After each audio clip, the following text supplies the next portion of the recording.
And you put it all together and you think, what's this guy done? He's created these extraordinary things. He's now planning humanoid robots to take away a lot of the drudgery of our lives. He wants to colonize Mars because he thinks that one day we're going to need another planet. He's probably right about that. He's got a massive brain. He's got all this cash. And rather than sit there and kind of do what you think he's doing, which is just, all right, I need to spend billions on making myself even richer. He's gone to work for the government for free as an unelected guy just trying to stop the ridiculous overspend of the government.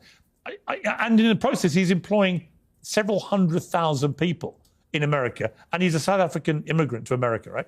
It's hard to think of a more positive story, and yet, by your criteria, you would say, well, you know, sorry, but I'm not going to put words in your mouth, and I don't want to miscategorize you, but to sort of portray him as one of the bad guys, I think is probably very unfair. I ain't here to call. I ain't never met Elon Musk. Yeah. I ain't never met the guy. He could be a nice. Have you met him? I met him once last year for a couple of hours. If he wants to copy my book, I'll sign one for him. We can send it over, right? Look, listen. I'm not here to attack Elon Musk. No, but you know my point. I'm here to protect. He can afford a copy. I'm here to protect my people's ability to feed and house their children, and they're losing that. Right. They're losing that. And listen, but why is that Elon Musk's fault? Because he's employing hundreds of thousands of people. This is because wealth inequality is rapidly increasing, and wealth is being sucked out I of the middle class. I hear you, but why? But what can he do about it?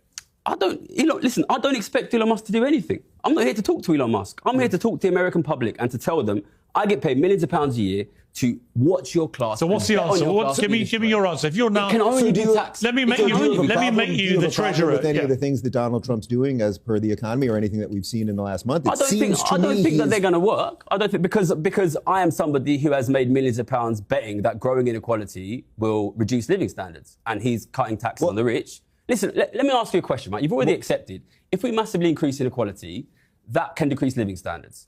If we massively decrease tax on the rich, people who make passive income of $100 million a year, do you think that will affect living standards of the middle class? I don't know. If they increase their ownership of wealth, if they increase their consumption of goods and services, where does it fucking come from? Listen, we have sat here in the last 5 years. We've watched the biggest ever increase in millionaire and billionaire wealth in the history of this planet, immediately followed by a collapse in living standards of the middle class, a complete collapse in the ability of ordinary people to own assets, and nobody's drawing the connection. Gary, let me ask you a hard question. Can you point to a country in the last century where socialism has worked? I will point to a country where taxing the rich at a fair rate led to good living standards for working people, United States, 1955. Dave?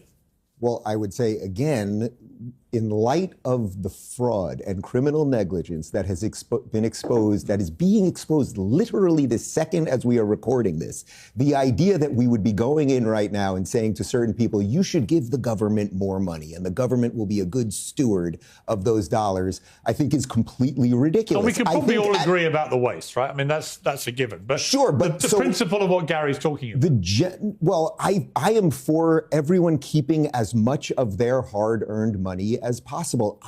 Piers, my guess is you have more money than me. I don't deserve your money, and I can't have it. I sincerely hope I do, and no, you don't. Exactly. And I don't deserve your money either. And I think that the overall concept here, which is that somehow if we can just take from these people, it's not to say that the system is perfect. I'm not trying to take from the rich. I'm not trying to take from the rich. But you just said you wanted to get us back to 1950s rates of tax. I am trying to stop the redistribution. I am trying to stop the redistribution that is happening in front of our eyes.